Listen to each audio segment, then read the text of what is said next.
Acting Commander of the ISS, currently tasked with the recovery of the alien artifact known as 330. Myself and my crew send out our best wishes to you, and we hope to be back with you soon once our mission is completed. And remember, of course, with our mission successful, our sky will be blue once again. And before we sign off, though, I'd like to give a personal shout-out to the Slick Podcast, keeping it real, and always keeping it groovy.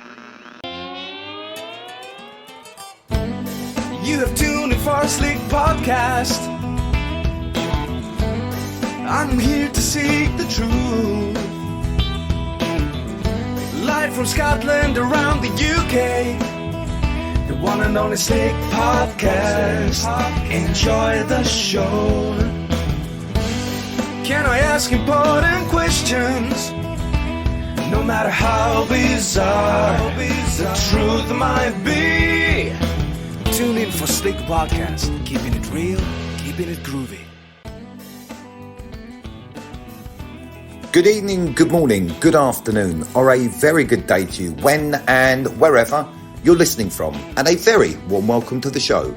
I'm your host, Simon Laurie King. Coming up on today's show, I will again be discussing the plant known as Cannabis sativa, essential medicine for some, social drugs or sacred plant for others. This show has discussed CBD oil and touched on this topic before, back in 2021 with Liam O'Dowd from the online magazine Leafy. An important point to make is that in no way do I endorse or encourage the use of cannabis in countries where the law states otherwise, such as ours here in Britain currently. The laws are clear and the penalties can be severe, life-changing in fact. However, the climate has changed in some states in America and changing around some European countries also, in favour of cannabis no longer being illegal to purchase freely by the citizens. There are a myriad of medicinal conditions that are greatly relieved by the ingestion of said plant in many of its forms. Remembering that here in the UK we can now, and has been for a few years, freely purchase CBD oil, and some patients that fit the strict criteria are now being prescribed cannabis by some medical practitioners, aka their local open-minded GP. So my guest today is Shiva Wilson, definitely an advocate for the legalisation of cannabis. He has a large following on YouTube, TikTok, Instagram and Twitter also, and uploads many videos on this subject, as well as talking about his own spirituality, which is very important to him, as you will hear. I do think that there will be many benefits for the legalisation of cannabis in this country of ours. Benefits to the judiciary, economy and the social zeitgeist, as it were. So then, without further delay, it's my absolute pleasure to welcome Shiva Wilson to the show. Hello. Let's get the ball rolling on this one. The herb known as Cannabis sativa has been used medicinally, recreationally and spiritually for countless centuries. And regardless of modern laws and current and subsequent government opinion, throughout the century, its presence among our society refuses to be ridden of. Start off by telling us how your initial relationship with this particular herb began and bring us up to the speed at the present here and now, if you wouldn't mind. Right. Well, it is a sacred herb. I just wanted to say that it's not just some frivolous thing. It is a mystical device to help us connect with the divine, I think. So I like the fact you called it a sacred herb, and also you said it's not going away regardless of prohibition. So it's something that is ever present in the world. Yeah. And it started for me when I was, I think, around 16 years old, just hanging out with some mates, and one of the mates had like a disability, something to do with his legs, maybe some pain, and he had some skin conditions as well, like on his head, and he was using hash to medicate, to help with the pain and maybe to ease his joints or something as well. Pardon the pun. Yeah, got you. So we were hanging out with him in his place in Shepperton, and just passing around the joints, and that was my first experience of it when I was 16, and I really seemed to enjoy the whole experience of being in the social setting with this mystical thing that was being passed around, and got me laughing a lot, got me thinking deeply, you know, very much present in my body. Really nice experience. And being in a group as well, it's like the conversation suddenly gets really deep. Well, it seems deep anyway from the inside the experience of smoking weed, that like it's just becomes kind of a philosophical discussion or something. That's what it felt like back in those days, passing the hash joints around, rolling a tulip or whatever. I never used to roll it myself or buy it or anything. It was just like part of group scenarios when I was younger. And I had one friend in particular who was really on the case, always smoking it. And so whenever I go around to see him, he'd give me a bit of weed, and it was quite pleasant. And then, so that was where it all started when I was younger. And then moving into the future, I carried on smoking it until I was about 19. And at which point I read an article in some journal, maybe New Scientist or something like that, that said about schizophrenia being caused by using cannabis. And I was like, oh dear, that sounds bad. I better stop. So I stopped. And because I was smoking weed after work with my mates around some other guy's house, you know, in a social scenario. And I suddenly thought, oh, I've got to stop this because the schizophrenia warning came on. So I went teetotal with it, basically. And I also stopped drinking at the same time because I became a Buddhist around that time temporarily. I stopped being a Buddhist later on, but at that time in my life, I was a Buddhist. So I went teetotal, clear off all alcohol and weed.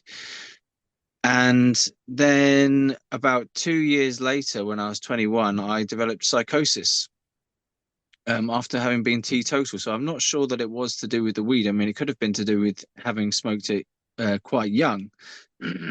Sorry. And so having psychosis kind of messed up my life a bit for a while. You know, I became homeless in New York because I went off on a spiritual adventure to New York. And I might have to re-record this bit because I've lost my voice. So it's come back now. Right, can we just go back a bit?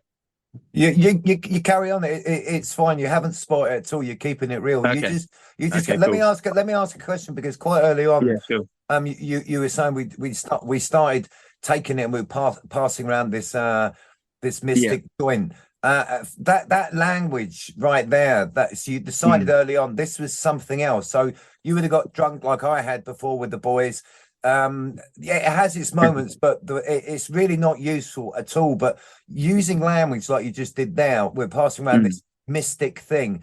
Do you still have now that sort of viewpoint on it, mysticism, as it were? Because I think that was definitely. I mean, it's all about the altered state of consciousness that it brings on for me. You know, it's not about getting high sort of frivolously or whatever. It's actually a spiritual thing. I use it for connection in meditation, you know. I use the weed, and then I will try to immediately get into a meditation position, you know, close my eyes and feel what it's like in my body. And then I also have like totems of deities, like these little statues of deities and pictures of deities from the Hindu tradition and Buddhist tradition and Christian tradition. And I will try and actually connect with those pictures while I'm in that altered state of consciousness to see what the deity's guidance is for the day, kind of thing. So I do use it as a spiritual tool, just to give me guidance from God, really. And how's it affected? Sorry, how has it affected? Because I kind of I messed it up really, but how did it affect what brought you out of psychosis and back to the use of marijuana? Yeah, so when I had psychosis, I wasn't using it at all, and then I later on became psychotic again and went homeless again in my sort of more adult life, around age of 35 to 37, I think. And I was using it a lot while I was homeless. Somehow I would find money for weed, or I'd find weed on the ground and smoke it from joint butts that I found leftovers as a homeless person, you know, wandering around. That's the way I would get my weed. And it kept me in psychosis, I think, at that time, because I wasn't having any medication for my psychosis. So it I don't think it really helped my condition, but I don't think it made it worse either, to be fair. I'm not really Right. sure like what to say about that, really. Well, what Yeah. can I ask? Tell me to mind my own business, but can I ask what psychosis for you meant? What does that mean? Did you feel sick or did you feel ill? Or that what does that No, it's, mean? psychosis means, in my experience, that I go around with some really strange beliefs in my head and I act on them, and occasionally that means I become um like delusional, yeah, and like, so yeah, literally delusional or hallucinating energies and things around people that aren't there, Right. and behaving strangely because of it. So like Mhm. behaving paranoid, behaving afraid of other people, occasionally becoming so paranoid as to like become aggressive towards people. Mhm. So then I finally got sectioned and medicated, um, and then that would, when I'm medicated, there's no psychotic symptoms at all. It just takes it all away. So that enables me to use weed without affecting my psychosis. So it's pretty good setup, to be fair. Yeah, I'm yeah, I'm able definitely. to stay sane and still use weed. So it works for me, and I still get the altered state of consciousness, but of course, like once that weed feeling has gone down, once it's left your system a little bit, once the curve of the bell curve is going down the other side and you're coming out the other end of it, I just go back to normal, completely sober, completely sane, no psychotic symptoms, no paranoia, no delusions, no hallucinations, nothing like that. So the medication I'm on is pretty good. It's pretty strong and keeps me sane, which I'm quite grateful for. And I'm grateful for the herb to be able to still access some stranger states of consciousness, shall we say. So, staying on the same theme, then, talk to us about the spiritual use of cannabis from your perspective. How useful is it Well, in connecting and redirecting energies and thoughts to the greater good? How much help is it when out of the box thinking is required and directed towards everyday mundane problem solving? wow, yeah. Well, I'm glad you've brought it up as a spiritual topic because it is it has been used as a spiritual tool in many traditions around the world, from like Africa to China to India, and now in the West we're sort of getting used to it as a entheogen, like a spiritual tool, a natural plant medicine. Yeah. So how do you use it spiritually? Well, I use it in meditation and prayer. It basically enhances the meditation by allowing me to get really focused and quiet inside, and to get in touch with my inner body, the energies within my body, to really center myself.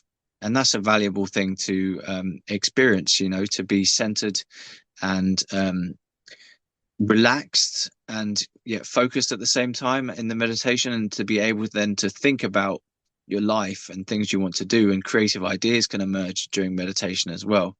That's kind of how I use it. And then I also, so if I've used some weed, I'll often feel like it's like I'm more able to pray as well. Like the prayers that I will do might be more likely to connect with some kind of spiritual being, whoever I'm talking to. For example, I pray to the Buddha sometimes, I pray to Lord Shiva, I pray to the Christian God. Um, I pray to all sorts of different deities because I'm kind of a new age spiritualist, eclectic kind of person on that I with think it's I regard to think it's religion. when people come onto my show and they mention New Age, I have to correct them. No offense, Shiva. Yeah. It's very old age. This is the best type of subject. I don't really talk about this subject on my YouTube channel because I thought it's kind of like, I don't know, a bit out there or a bit whack or whatever, or it's the least interesting part of it. But this is the part that I really am concerned with. Good. Well, I wanted to ask you, like, have you ever used it for meditation purposes? Can't, I absolutely can't because Fair enough. I drive for a living. So yeah, it's literally about getting back in touch with yourself, and having some more stimulating discussions coming through the brain for me. Like I was using some the other day, the other day, and I just got into a very deep thinking process actually about the legalization of it, in fact, and started having visions of like how it could happen if it were to be legalized. What would Keir Starmer be saying? And I was just having like this visionary experience because I do these videos about legalization. It is on my mind a lot, and I do try and want to predict how things could happen. But the weed itself allowed me to just kind of think for a longer amount of time on a particular subject, which is valuable in itself. You mentioned about creative problem solving and stuff, and I can't say I've used it for problem solving as such, but I have used it to try and gain wisdom around problems, if that makes any sense. Like Absolutely. what's the right thing to do? Crack up a joint. Like when I was living in the woods, for example, I was homeless, and like what's the right thing to do? I need to crack up a joint and think up some ideas, and then we managed to survive, me and my girlfriend living in the woods, while using weed occasionally to try and get some sort of problem solving around it. But we also found using tobacco was good for problem solving because it would help you think. So we would sometimes use a tobacco cigarette as a spiritual tool, believe it or not. I don't actually use tobacco anymore, but that was an interesting one there, to use the weed and the tobacco as a thinking tool to actually help you problem solve if you're in a desperate situation.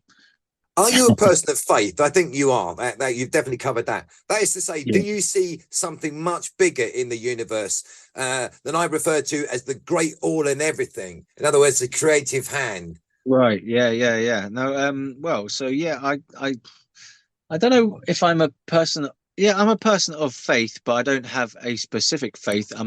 I have faith in Lord Shiva, so perhaps that is my main god is Lord Shiva. So I'm a Shivaist. But do I believe in a more all that is kind of thing? And yeah, I do. I believe there's a higher or the highest god, which is a non-form based entity. It's kind of a ball of intelligence somewhere in the center of the universe, like controlling and orchestrating all the laws of nature and stuff. And it's intelligent, sentient, wise, compassionate, but it's not like necessarily a person. It's more like an entity being, an intelligent, wise entity being that has created life in the universe. And I had a vision of that the other day. Actually, it was really nice. It was like this glowing ball of intelligence and energy, in a bit like a sun, but kind of white energy, light. So yeah, that was a nice one. That was a weed vision I had the other day. I wouldn't say I'm a person of religion, but I have complete faith that there's something bigger than me responsible for this. Like yourself, I don't necessarily think it's a person in the sky or even of a specific gender. If I'm going to boil it down to that, it'd be Mr. and Mrs. God. But I haven't got time in my life to ponder the great all and everything, because at the end of the day, I will see it. I mean, my living didn't start in this life, nor will it end here. Just saying. Well, mushrooms are supposed to be able to give you visionary experiences, aren't they? But I've never had one. I have tried it. I haven't actually had a visionary experience. I had a very light and happy feeling in my body for a while, and I felt really floaty and like I could fly away. But yeah, it was like my first proper trip, and I didn't get no visuals, but I might have been too drunk to experience visuals. I'm not sure, because I got drunk. I think it's got to be the right setting as well. And my interest in from the medical side and thinking out of the box, we can't, partake in this country, unfortunately, of them. But there's a lot of science and a lot of people that have been helped through the use of mushrooms. And for my listeners, out of 100, I would say only probably 15% are what we call a heroic dose, where somebody's tripping. The rest will be microdoses over long times, everything, headaches, suicidal thoughts, addictions, traumatic stress disorder. And it's really worth looking into. So let's just... Yeah, it's a fantastic resource. Yeah, let's look, because you've had thoughts about the legalization. A lot of us have. So from personal Yeah. experience, Shiva, I can tell you there are two people known to me personally from different ends of this country of Britain that were both offered medical cannabis. To the best of my knowledge, the only difference between the recreational and the medical is the name.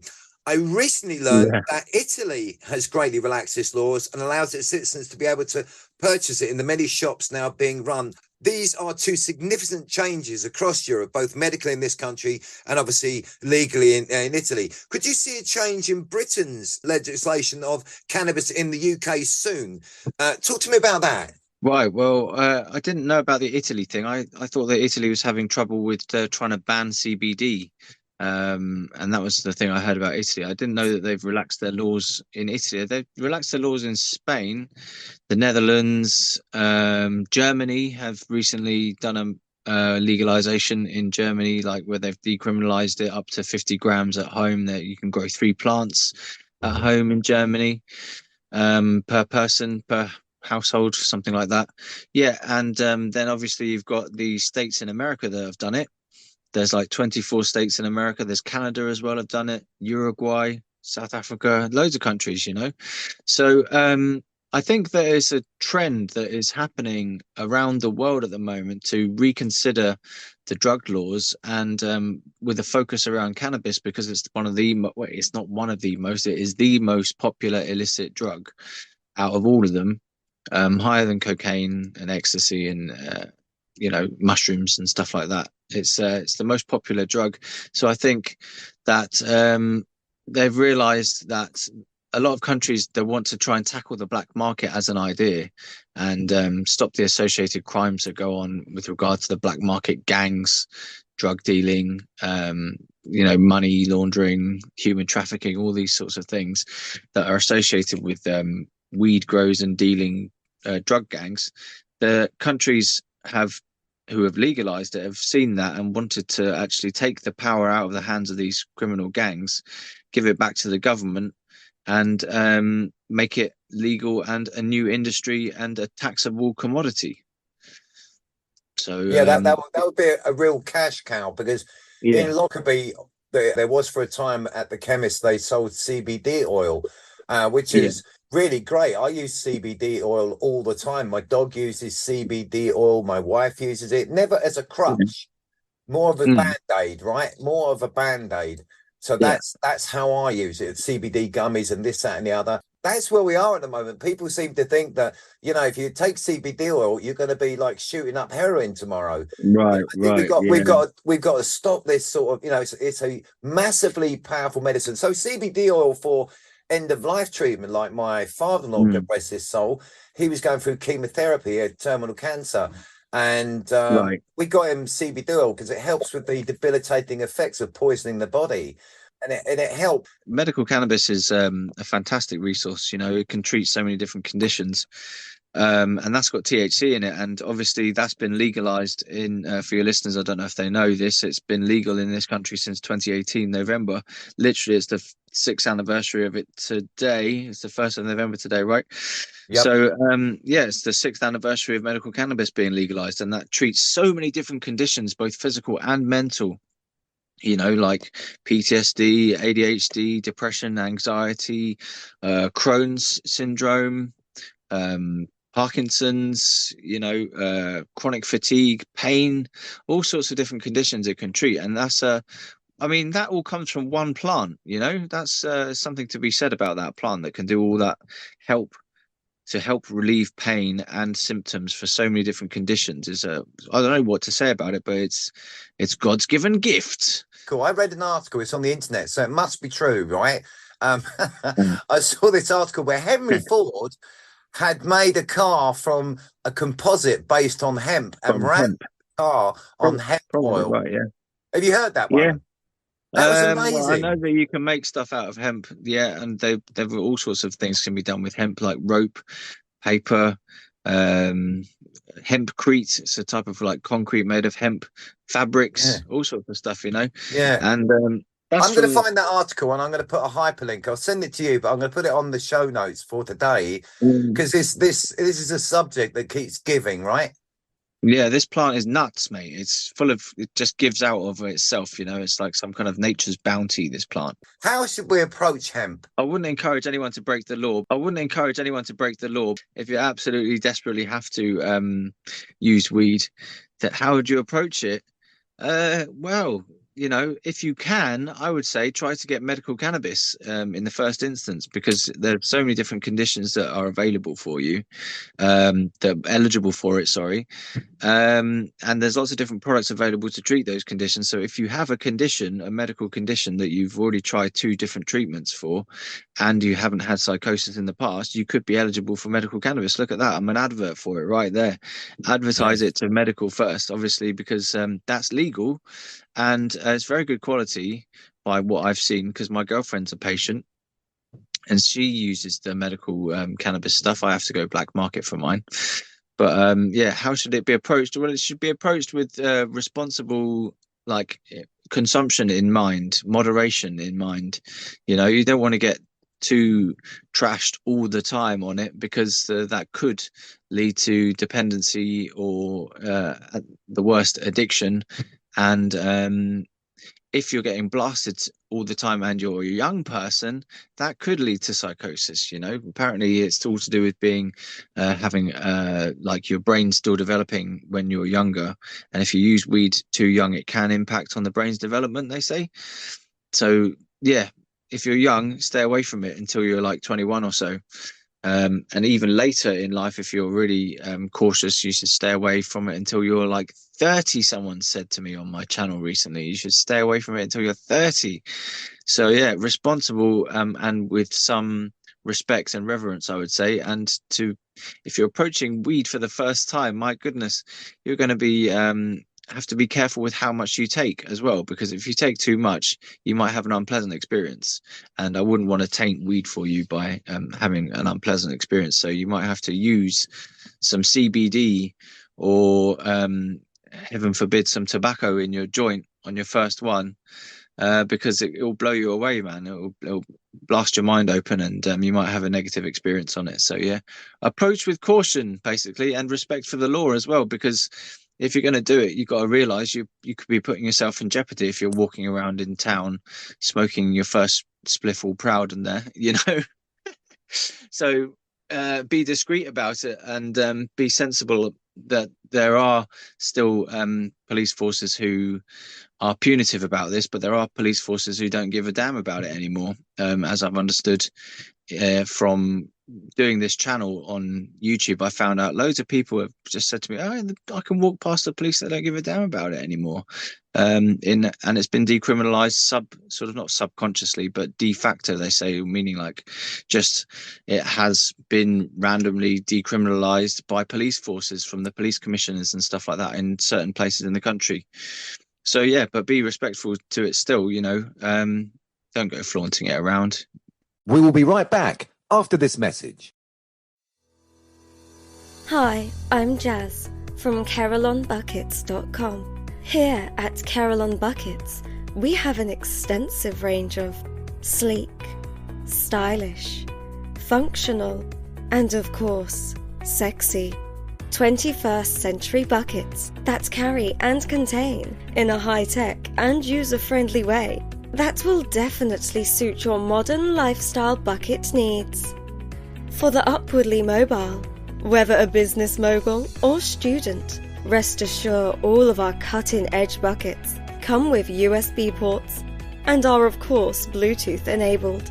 Use the promo code SlickPodcast21 to get a whopping 5% off of our agricultural, horticultural, and correctional facility ranges.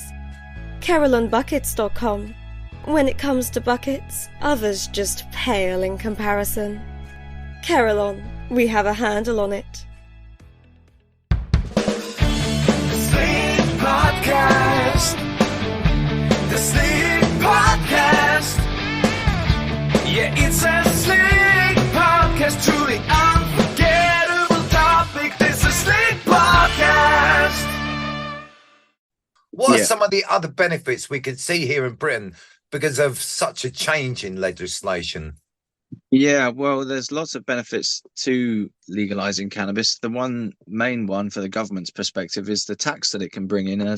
If you bring it all above board, you take it off the narcotics list, the Class A, Class B, Class C substance scheduling, and it becomes a product like alcohol or tobacco. You can regulate it, and you can put like an age restriction on it, like alcohol and cigarettes. I would advise that they put it to 21, just to, stop for younger brains, as I was mentioning earlier, with the brain developing theory. Try and keep it slightly older age of verification for cannabis, just to be sensible and safe, I would say. That's my suggestion anyway to the government if they ever consider it. There's a benefit to society, and in what I was literally just mentioning, keeping it out of the hands of young people is quite an important one if you want to try to stop mental health problems. Another one, like I said, was the tax. And depending on what the government would want to use that tax for, it could be put into education around drug use, it could be put into the NHS around mental health and health facilities. And apparently also, if it were to be legalized, it would save the NHS £5 billion per year, because people would be using it as a medication to self-medicate and things like this, instead of going to the NHS. And it'd be like taking a better paracetamol, if you like, that covers more conditions. So it would be saving the NHS on that. So yeah, what benefits? Well, there's the gang crime associated with the weed grows. There's the house fires that can happen with weed grows as well. Like I mentioned before, there's also like guns that get passed around in these weed dens, human trafficking that goes on. All that can be like drastically reduced by making it a legal, taxable, regulatable product. And on the angle of that, if you've got proper clinical style commercial grow facilities, the quality of the product is going to be better. And with quality control in place in the supply chain, these products are being tested for contaminants and tested for the THC levels, so you know what product you're getting.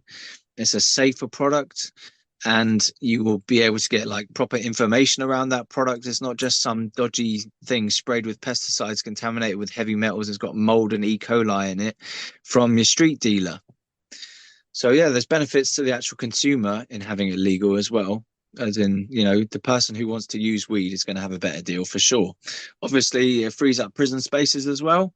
If they were to do some kind of retroactive justice on people who have been imprisoned for weed possession, like non-violent weed possession only kind of charges, anyone who's in jail, they probably should be released if they legalize it, to retroactively make that, a restorative justice kind of angle, to give people a chance, once the law's been changed, to have a better life than just being in jail for weed possession. So yeah, it would free up some prison spaces, save on police time, police resources, having to chase people around for weed. It literally cuts a whole level of crime out, because weed crime is no longer a crime anymore, or there's a lot less types of weed crime available. So police won't have to be chasing weed crime. It just won't exist in the same way anymore if it's an illegal market, a legal market, sorry. Health benefits as well to the actual consumers, to be able to use weed without fear of any legal repercussions on them. People who would never have tried it might be able to get health benefits from using it like recreationally without having to get a prescription. They'll still be able to use it as a painkiller, for example. And that is a health benefit, isn't it, to the average population, who can use it as a sort of like substitute for alcohol, even if they want a healthier alternative that doesn't rot your liver and your heart. As far as the law goes, it could be treated the same as drink driving. So in my business, obviously, I wouldn't have beer before work or during work. So it could be treated like that. But I also think it would be a happier society as well. I think it'd be because you don't see people falling out the pub, No, you're right. joints fighting, but you sure as hell do if they've had a few beers and nothing to eat. I think it would benefit society. I must point out as well that you've been so responsible in your comments. You haven't just said, no, we should just legalize it and everyone should be free to smoke it. You've said, no, there are things we need to take into account. 21, it does affect, or it could affect could affect some of the young. I think you've been super responsible. So well done you by saying that. Okay. Cool, man. Honestly. Yeah, well, I do look into this subject a lot, so I've had a little think about it, and I do think it's the right thing to do for this particular drug anyway. Other drugs, there are like there's a profile of different harms that are associated with drugs that not Doctor, Professor David Nutt came up with this harm index for other drugs, and cannabis is like one of the least harmful ones, and alcohol is one of the most harmful drugs, on the planet. I'm just saying, well Thanks. done, because you've been very responsible with your comments there. You're for the use of cannabis, but you're saying, it's not just that. You have to be responsible. It has to be for you have to protect the younger people. And if Don't smoke and drive. paraphrasing, not verbatim, you're also saying if you've never had it and it's later on in life, but it could still damage you. So take it easy. Take it easy. But I think that cannabis, in fact, I know that cannabis is probably up until about the 1940s across the planet, probably, including Britain, Europe, everywhere. It was probably one of the go-to medicines of the country doctor. Do you think that to be true? Yeah, it was made illegal in 1928 in a lot of countries, or 1925 in some countries, and 1928 in Britain. And before that, it was used for loads of different conditions, in mainly like tinctures, was like a little medicine bowl full of like cannabis tincture, probably with alcohol or some sort of oil, I don't know, solvent, whatever, to get the THC in there. So they're using it as a medicine, for loads of different conditions. A bit like how it's being used now, but it was already being done like ages ago, and then they just criminalized it for some strange reasons that I'm not sure I fully understand, honestly. Something to do with competition with like hemp versus cotton or something. And there was some I don't really know the full story. Some Egyptian delegate in some drug meeting said that they should ban cannabis because it's competing with cotton or something too much. And they I can relate to that. I can relate to that. You can have that where it lasts too long. So I imagine a garment, clothing item made of hemp would far outlast certainly today's cloth 100%. I think that would be quite. It's the same as that article that I mentioned about Henry Ford. Again, I'll put the link. I'll send you the link and put the link on the show notes, where he demonstrated allegedly that you could build the car body out of it and you could run the engine on hemp oil. So the petroleum industry basically came down and said, no, that's not happening. The same as you could clearly have a car running on the hydrogen gas take from water, but until, in my opinion, they make a smart water, which means you can only get the smart water from your local BP station or Gulf station. Until that happens, they're not going to have cars that run on air quotes water, hydrogen. But I think it's just that. I think it's probably just too good. But I think that because of the relaxation in this country of the cannabis for CBD and also for prescription, I personally think in the next 18 months it will be approached meaningfully in Parliament. I think they'll weigh it up. I think they will. I just got this feeling of this intuition. I had that feeling as well. Yeah, you had that feeling exactly. Yeah. It was like about 6 months' time they're going to possibly bring it up, according to my divinations with Lord Shiva. Right. So can't get it in earlier than 6 months' time. No, that's fine. I think there's going to be a massive polar shift in the zeitgeist anyway. With the frenzy with people clawing for power around the world, there's going to be a massive shift in the zeitgeist. I don't think it's going to be all bad, and I don't think it's going to be all good, but there'll be a massive shift very soon, and I think that'll be on the tail, riding on its coattails of it in this country as well. 6 months. 6 months. But I just got this feeling that it's going to be addressed, because a lot of people can make a lot of money and save a lot of money and bring society forward. And, this is not bad juju, because you could drink a bottle of vodka and completely ruin your life, or you could have a smoke a joint. You may be freaked out, or you may think, wow, you know what? Life isn't that bad after all. Yeah. I think Yeah, so. no, that's interesting that you mentioned like that vision. I had another vision as well, whereby literally Keir Starmer in my mind is saying we've got to legalize cannabis because it's the right thing to do, and blah blah blah, and like seeing it, like imagining actually how it could go down in Parliament as well was just an interesting vision I had as I was thinking deeply about it. Like I don't know why I came to that conclusion. I think I was because I read a lot of posts and articles about this on X, and to see the amount of stuff there is out there that's actually going on with regard to cannabis legalization and the science around it, the research, I keep coming across articles where it's being used for this condition, that condition, and there's studies that show that in legalized countries, for example, like Canada and the US states that have legalized it, the psychosis rates have not increased. I can't stress that enough. The psychosis rates in those countries has not increased because of weed legalization.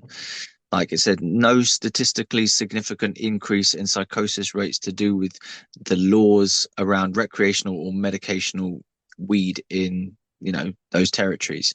So that's fantastic news to hear that if you legalize it, it doesn't necessarily mean there's going to be a massive outbreak of like psychosis and schizophrenia, because it doesn't seem to actually cause that condition. It can trigger it in people who have got latent predispositions for it anyway, like I did, for example.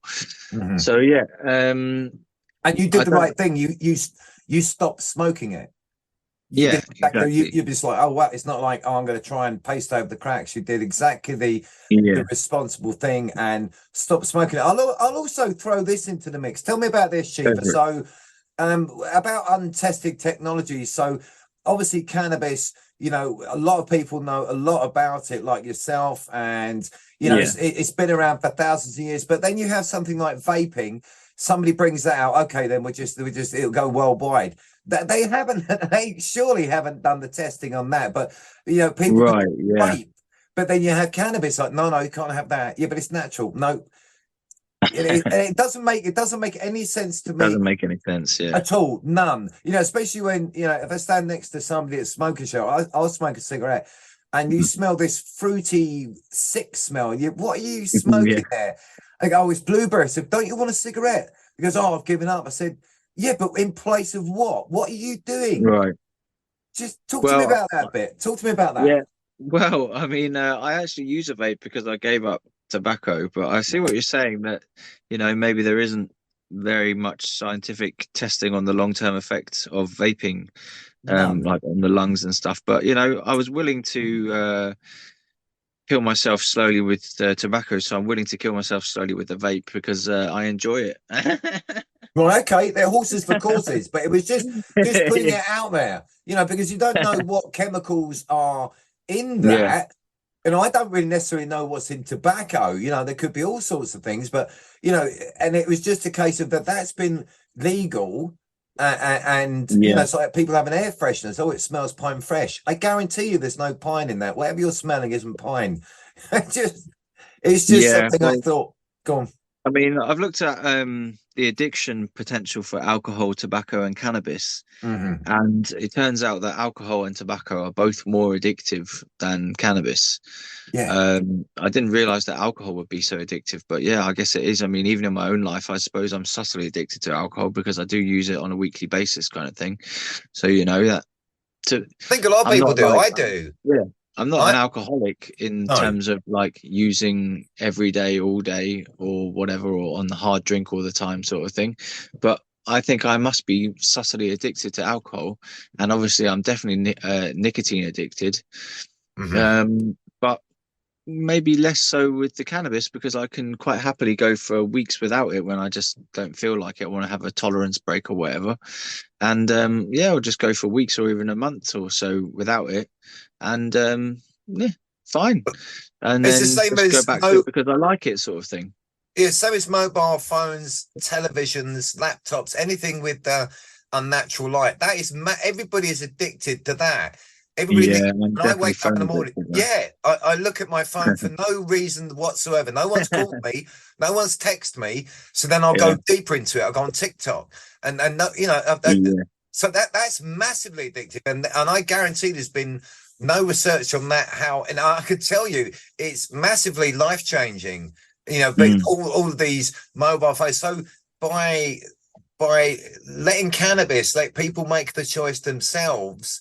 You know, you can either have whiskey or you can have cannabis or none of the above. It's fine, but at least you have the choice. And it's a lot more, you know, a peaceful substance compared with alcohol. You know how alcohol can make you rowdy and get into fights and that. I think we touched on that briefly earlier. Yeah.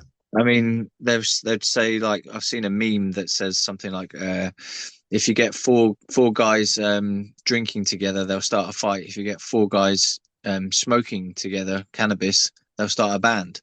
And it is that kind of thing, you know, where it's a bit hypocritical for the government to promote alcohol so much. Like in their recent budget thing, they're saying a penny off a pint on alcohol. You know, have you seen that?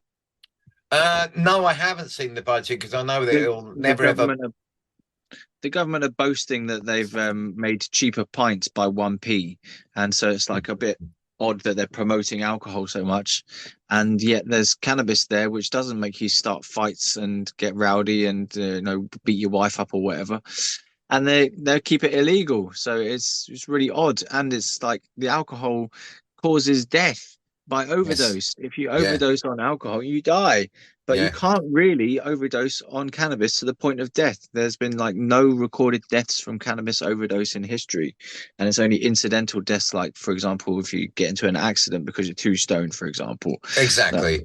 Incidental or driving accident, you know. Yeah, that's when it becomes irresponsible and unforgivable.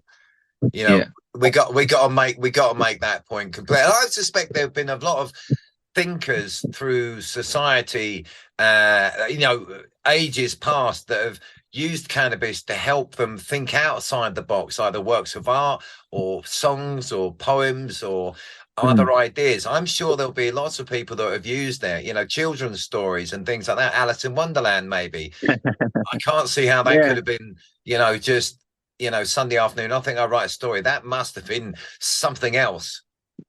Well, it does promote creative inspiration as well, doesn't it? It gives you ideas, this cannabis thing. Or do you prefer cannabis or marijuana as a name for it? I think cannabis, the word itself, is somewhat addictive. Just to say it, cannabis, it's something addictive about the word. But yeah, it does produce like creative insights and inspirations, doesn't it?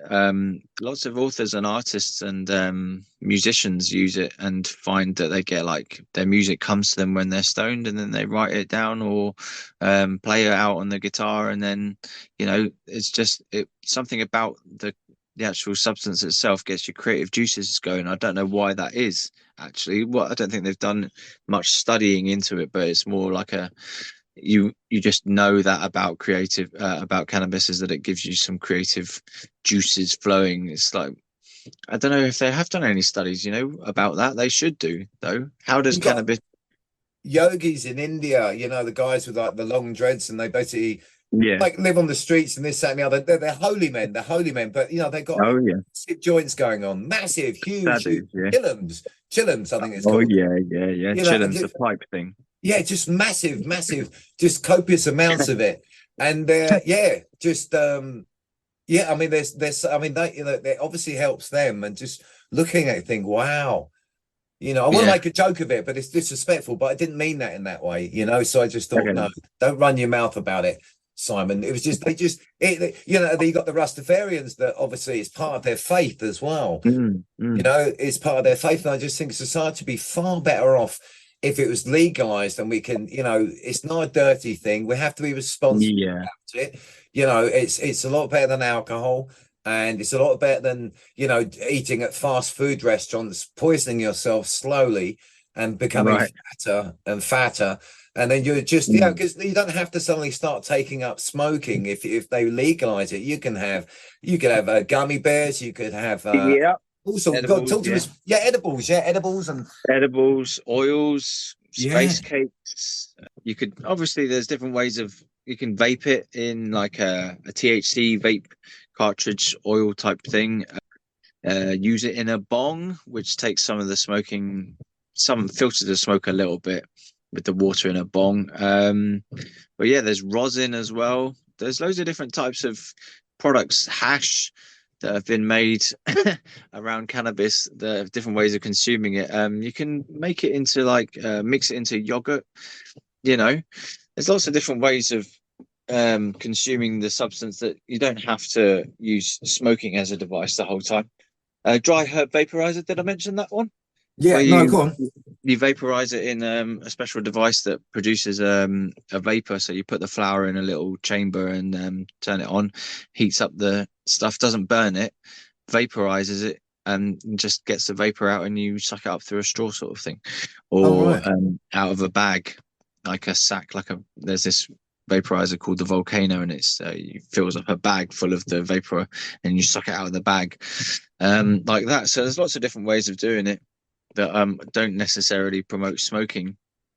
Smoking does have some negative health consequences for your lungs and potentially for your heart. Massively. Completely. Although there are apparently there's less carcinogens in cannabis than there are in tobacco. So there's something to be said for that, but it's still not exactly good for your health to smoke it. That's why on the medical cannabis you must not smoke it, and you must use the dry herb vaporizer or the other methods of consumption that they've got available, like oils, gummies. They do have gummies on medical cannabis these days, by the way, if anyone's interested in getting onto a clinic. I do advise it if you've got a condition, like I said earlier on. Check out medbud.wiki as the resource website for all things medical cannabis. They've got clinics and pharmacies and products available on there to have a look at. You can't obviously buy it through the website, but you have to go and have your online consultation and do your eligibility check first on a website or whatever, and pay for it, of course. And so medbud.wiki is for clinical patients who want to go check out medical cannabis. And does that make, if somebody has medical cannabis, do they still get high or not? They do. They do. Okay. Yeah, that's the thing. Like you said earlier on, the only difference between medical cannabis and recreational cannabis is the name. Okay. Well, people with medical conditions, sometimes they report that they don't really get high because the cannabis is all being used to like control their pain and stuff and to manage their symptoms. So some people literally don't get high off it because it's all being absorbed into the pain system or something. But most of the time you are going to get high off medical cannabis. Yeah. Which is sort of why I think it's a little bit, is hypocritical the right word, to have medical cannabis legal and to have anyone who uses it just for recreational or spiritual use, for example, or enjoyment, or just because they want to not have a pint, or they don't want to smoke cigarettes anymore, they'd rather smoke something more uplifting. That's illegal, and it's really weird because people who are using medical cannabis are still getting high. So there's a somewhat recreational aspect to medical cannabis in itself. Yes, it does completely help with loads of different conditions, but why should that stop people who don't have a condition from still using the same substance? It's the same damn substance. It's just the purpose that it's being used for has been criminalized now. So we've got one form of it for medical purposes, totally legal, as long as you go through the right channels and everything. But if you touch it and pick it up and you don't have a prescription for it, whoa, off to jail for you. So I think they have to be careful as well, because if somebody is using medical cannabis, like the job that I do, driving truck for a living, I could not use medical cannabis. It's as simple as that. I wouldn't be able to drive. So I think people should take that into account. If their living is driving, then if they were going to use it, they'd have to do it when they're off, on their days off. I don't think coming home, having a massive joint and then think, I'll be right in a few hours. I don't think that's the thing. I think people would have to be very careful. But I'm with you on this one. If you're suffering a condition and suddenly, so that means if you walk down the street smoking a joint and you're on medical cannabis, the police, correct me if I'm wrong, could do nothing to you. Well, it is because they could actually, because you're not supposed to smoke it if you're a medical cannabis Oh, patient. you did You say, of have to course. use, Yeah. yeah, you Sorry. have Yeah. to use a Right. dry herb vaporizer. So you Right. Got you. basically, if you're walking down the street with your medical cannabis and you're using it correctly with your vaporizer or your oils or your gummies or whatever, and you have the tub with the prescription label on it, or you've got your prescription letter on you, Yeah. but the Yeah. tub is enough. As long as the tub's got the label on it correctly, then you have your legal defense to the cops right there. And that Yeah. should solve all problems. However, some police forces have still not yet been fully updated on the law, and some of them don't even know about it. So All it's a right. bit of a, Okay. yeah, it's a postcode lottery on that one. Um, but if it goes to court, then you still have the prescription letter, and the law they'll just chuck it out of court if it ever gets to court. But yeah, in the most instances, you're going to be completely fine as long as you've got your prescription with the tub of the ganj.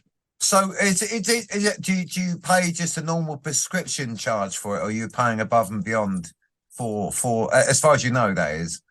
Yeah, well, I'm not a medical patient. Must just Yeah, say I that get that. again. Yeah. But Yeah. Yeah. I do know a fair amount about it because I've looked at these websites for research purposes for my girlfriend, Mhm. and because she is a medical patient. So with regard to the pricing of it, each clinic does a different pricing structure, but some of them, for example, do like one consultation. This like one consultation in advance for like 200 quid, and then you just pay for your medication after that and no further things. But that's if it's that's only if you're on benefits or you're a veteran or you're a blue light card holder. That's an access scheme one that they've got. But usually you would have to pay for like your initial consultation, and then like between, I don't know, it's either monthly or 3 monthly consultations, which the prices can vary between like I think it's like 15 quid and 75 quid for those consultations, plus your medication fees on top of that. So yeah, it can be expensive basically. Which is But unfair in itself, right? yeah, it is. It probably works out as being about the same overall, or slightly, ever so slightly cheaper than black market, because there are some quite cheap products that you can get once you've paid for your prescription, once you pay for your consultations and stuff like that. So But there's if like, you're on the medical consultation, as well, if you're on the medical prescription, you know that it's of top quality. It's not cut with anything else. well, yeah, I mean, it should be of top quality. There have been some reports where there's been mold in some medical cannabis, which is not very good at all. And that doesn't happen very often, but it still occasionally happens. But usually, from what I've seen from my girlfriend's stuff that I've had a look at and sniffed it, it looks like good quality medical cannabis to me. So yeah, she seems to think it works fine, but you might have to shop around a bit for the strains. As in, once you've got your clinic, she just didn't enjoy like any of the stuff that she was first given. And it took her a while to find a real good strain of indica that she really gets along with, and sort of sorts out her symptoms, because she uses it for ADHD and PTSD and depression. And so that's another point of advice, that it may take you a while, if you're a medical cannabis patient, to find a strain or a set of strains. If you know what strains mean, they've been bred by the cultivars to have different terpene profiles, which are the different chemicals and different cannabinoid profiles like THC and CBD content within the flower of the herb itself. So obviously, strains can have like high THC, high CBD, or low CBD, or somewhere in between, like 10% each, 10% CBD, 10% THC. And so there's like I was saying, it might be a little while, if you're a new patient, to figure out which percentages work for you and which terpene profiles work for you, because different terpenes go to help different conditions. And the terpenes are like oil or chemicals that are within the plant itself that are like what produce the entourage effect of the high. the different terpenes also produce a different kind of euphoria or relaxation or sleepiness or pain management, stuff like that. So yeah, it's all to do with like the endocannabinoid system, I think, and how the body responds to these terpenes, which are a bit like flavonoids. If you've heard of flavonoids, they're a bit like that, I think. I talked to I'm sure his name was Stuart a couple of years ago from the online magazine. I don't know if it's still going, Leafy, and they had a lot to do with obviously being called Leafy, Cannabis, and this, that, and the other. And we were chewing fat as you and I are now about cannabis. And he told me that Britain is, or at the time anyway, so we're talking like 2 years ago, Britain was the biggest exporter of cannabis in the world. In the world. And that's it's still like, true, it's wow. I mean, I know there's a couple of farms around here. When I say around here, within 50 to 75 miles around there, are dedicated to growing cannabis. Yeah. But in the world, Shiva, seriously, in the world, really? Yeah, wow. apparently so. Yeah, I know. We make bread. We make bread, but none of the children can have some. Just saying. I know. Just saying. Yeah. Wow. I know, it's nuts, isn't it? Yeah. It boggles the mind. The more you look into it, the more it becomes a no-brainer to think, well, it should just be legal then. Whatever's stopping them from looking at this as a subject. If you look at the subject for long enough, it becomes like abundantly clear that, oh, okay, legalizing it actually would sort of work. And even if you don't use the stuff, you can still appreciate that legalizing it might work for the general population and all the other benefits, like I mentioned, the tax and the prison spaces, the police resources, all that stuff. Yeah. Lockerbie is a beautiful place. You imagine we had a few cafes. You can just sit outside, you have a joint, and anywhere. I just think it'd be great. It would be great for society to reap the benefit of making lots of money. And if people, people can do whatever they want to their bodies, so why not? Let's bring something which is, I would say, 98% positive. It can be negative, as you've quite responsibly pointed out, but also it's got so many you don't have to, I'm going over old ground here, you don't have to become a smoker or even a user, but you might know somebody, say like the older population, where maybe they're at the end of their life and they're having the tremors or something like that, and I think this could really help them. So you say, look, I think you should try this, and I'll try it with you. Let's do that. Yeah, the Buddha salutes you. I've got a little Buddha statue here, and he's like, yeah, bang on. So last couple of questions then. Okay, man. At this point in the show, I like to ask my guests for a final thought, something to ponder on. It doesn't have to be today's topic related. Take it where you need to. Right. Well, I would suggest, like, the only thing that ever comes out for me when I do the meditation deeply with the Lord Shiva is he says, what is the true nature of consciousness? What is the true nature of consciousness? So meditate on that if you want to do a meditation. And if you want to use some of your spiritual herb while doing that meditation, you may find it to help you to get into the answer and feel your own consciousness while you're doing the meditation. So that would be my final thought on that. Not explicitly cannabis related, but what is the divine nature of consciousness? What is the true nature of consciousness? So that's us to the top of the hour, and I really appreciate the time you've given us today. So please tell my listeners where they can find you, and I found you on TikTok. And yes, I will let them know. So you can find me on TikTok as Shiva Wilson, and you can follow me there. Obviously, I do like 1 minute content shorts on TikTok about the subject of cannabis legalization. Quite a few per day, and I do all right on there, but really my full focus of attention is YouTube. So you can find me on there as Shiva Wilson, again, Shiva Wilson on YouTube.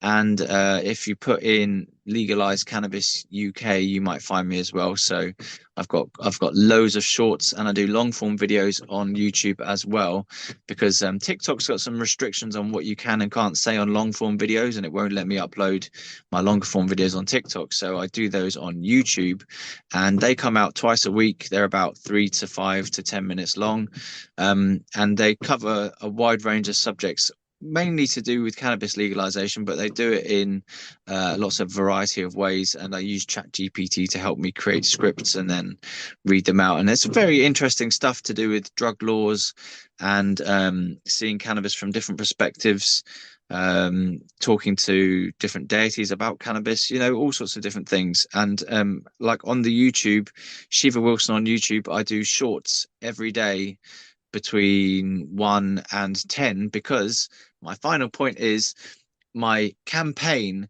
started when I realized that okay, I'm not eligible for medical cannabis, so I'm going to have to campaign to get recreational legalized then. And I decided that I was going to do a video campaign on YouTube by doing one video per day minimum on the topic of legalizing recreational herb flower, I called it. One video per day as a campaign to try to eventually get in touch with the government and just bring it up as a topic somehow. I just wanted to get people involved in like raising the profile of cannabis as a thing, because it's been demonized and there's been a lot of negative propaganda about it in the past. And I just wanted to be a force for kind of knowledge and truth and information about the topic. So I try to educate people about cannabis itself and also promote the idea of legalizing it would be really good for society. And you can find me on X as well, which is Shiva Rama Vishnu. That's Twitter. So Shiva Wilson on TikTok, Shiva Wilson on YouTube, and Shiva Rama Vishnu on X. Shiva Wilson, thank you. Thank you. Thanks for having me. I appreciate it. It's really been a really good chat.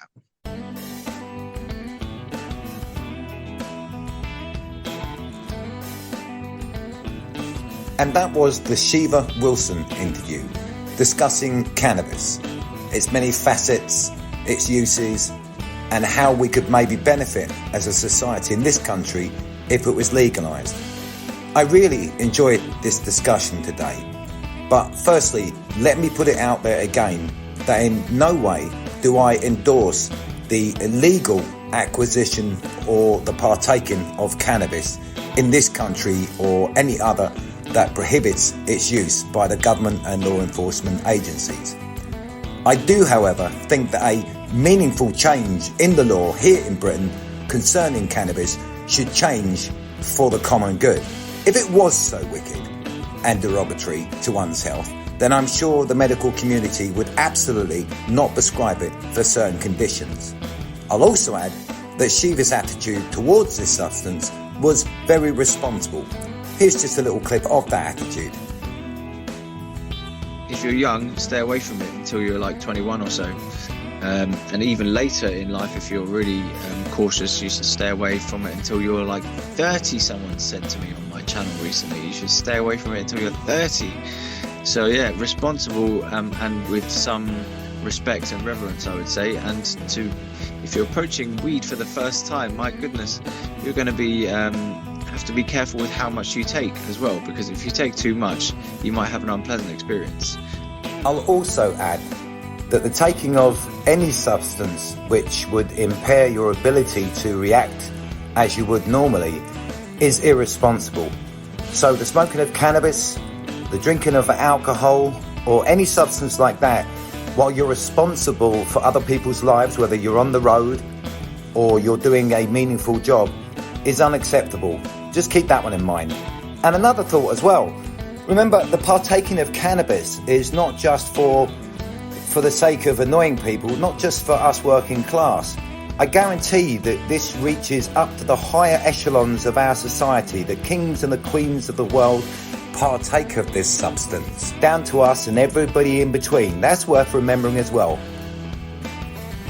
As I pointed out, the benefits to the judiciary in freeing up time in the cases of the solo private users, for whatever reason they participate, medicinal or for private relaxation or reflection, would bring a massive relief in caseload for the judiciary.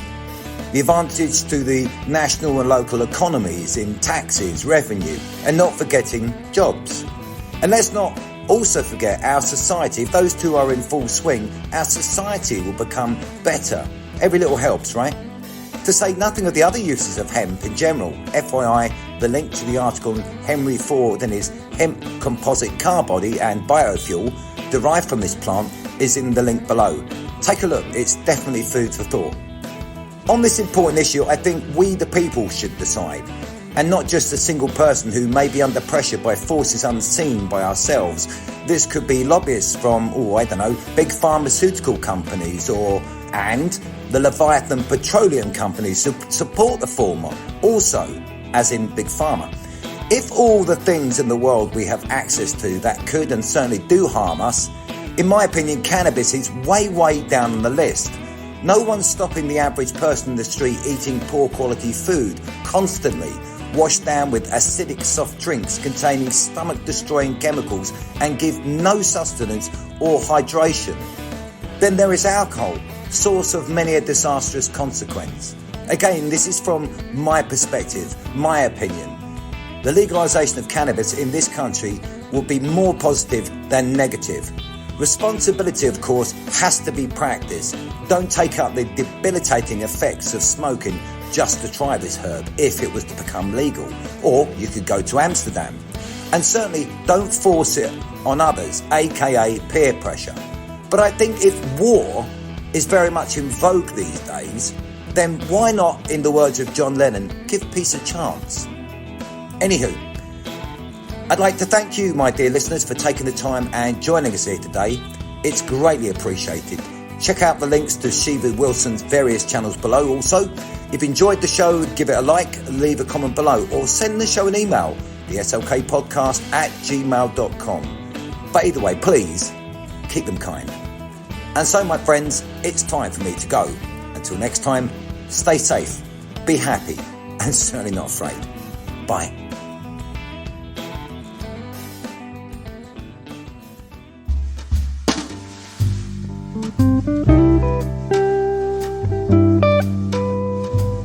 Slick Podcast.